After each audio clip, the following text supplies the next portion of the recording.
All right.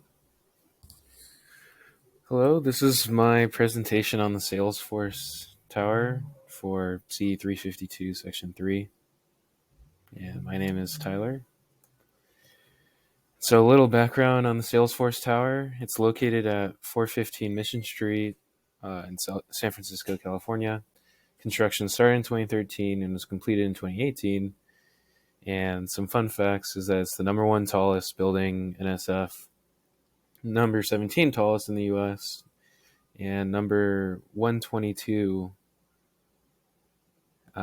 tallest in the world. It was designed by Peli Architects, Magnuson Klemenchich Associates, and WSP, and constructed by Hathaway Dinwiddie. And the primary structural material for this project was just ordinary concrete steel composite. Uh, and the concrete compressive strength. It was used because of the concrete compressive strength paired with the steel tensile strength, and yeah, that's what was used. All right, and now to the fun part. So the foundation of Salesforce Tower is why it's so special, and as you might already know, the site contains a mix of soil types that are not ideal for high-rise buildings or foundations in general, and the soil contains sand to old blade clay and weak bedrock. And due to the weight of the tower, the only possible support for the foundation would be on bedrock itself. So a pile mat solution was used, and to the left here is a load-bearing element that would be placed into the excavated hole um, down to bedrock, and then we would fill that with concrete. And as we can see to the right is a cross section of the pile mat that they used. And there's a total of 42 of these, and they are anchored into the Franciscan bedrock, approximately 310 feet below the surface. And yeah, Salesforce Tower set the new standards for the support of tall buildings in this unique geotechnical and seismic area. And so, yeah, this is what it looks like on a cross section going this way. You can see it's has really long piles going into the bedrock. And so I want to show this one as well because this also was part of its seismic design. So this is the structural system for the entire building. The developers used a reinforced concrete shear wall, which is the dark black lines, as the core. And this was the structural element to resist wind and seismic loads. And the structural core allows the building to have strength and stiffness to brace from the lateral load demands. And it's interesting, and the reason they did it this way is because the designers wanted to have an open layout to not disturb the views of San Francisco. So they had all the structural elements in the core and all the architectural stuff on the outside. And so Salesforce is setting the new benchmark for new seismic design for high-rise buildings with its innovation of load-bearing elements and the structural shear wall core. And so onto the calcs. I chose risk category 3 because it had high occupancy, and so I thought it was be on the better side to design for risk category 3 due to it being such a large building. And so the SS and S1 values were found on seismicmaps.org. I used that to find the first period of vibration of which was 0.4 seconds. Or sorry, not the first period, just TS is 0.4 seconds. And then I used ASCE 7-10 table 12.8-2 to find the first period of vibration of 8.52 seconds.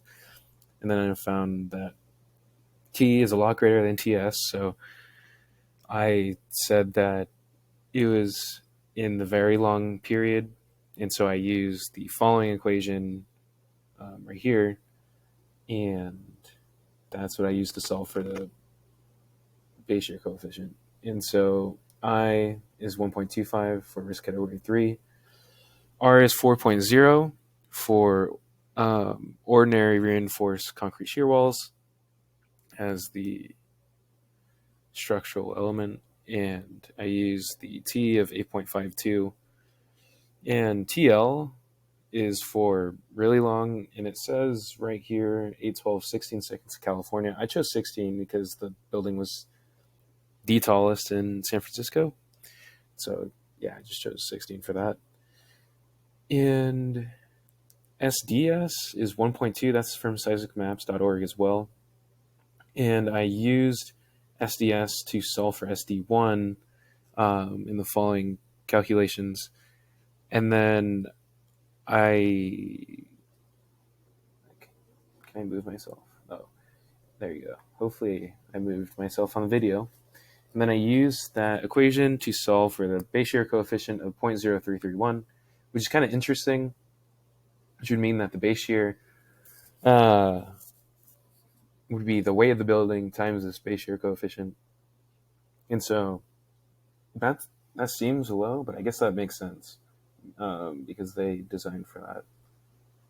So, okay, there we go. Okay, and so on to the project history, some more fun facts. There's 61 floors, 1.4 million square feet of office space.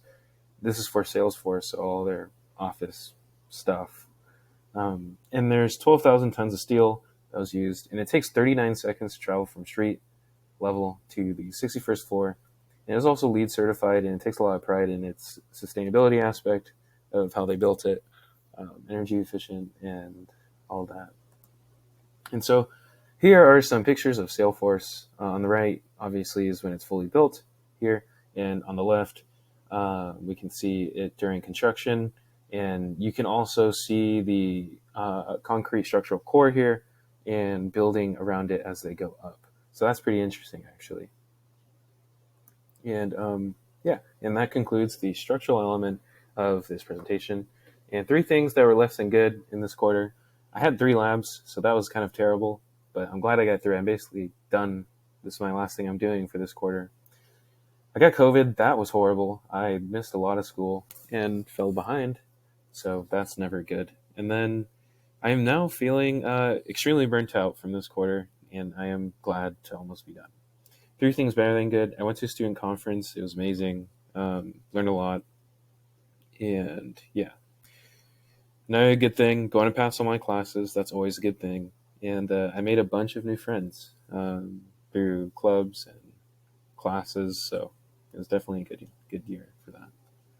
All right. And a life lesson I have is through all the terrible experiences I've had through college this far, I realized that no amount of anxiety will change the outcome of something. So I should just not worry about it because it doesn't matter.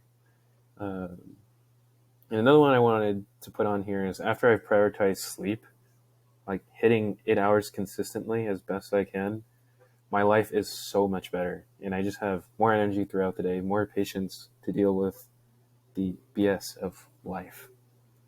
And what I am looking forward to, I'm looking forward to applying myself in ITE, which is the Transportation Club at Cal Poly, as an officer in the upcoming academic year.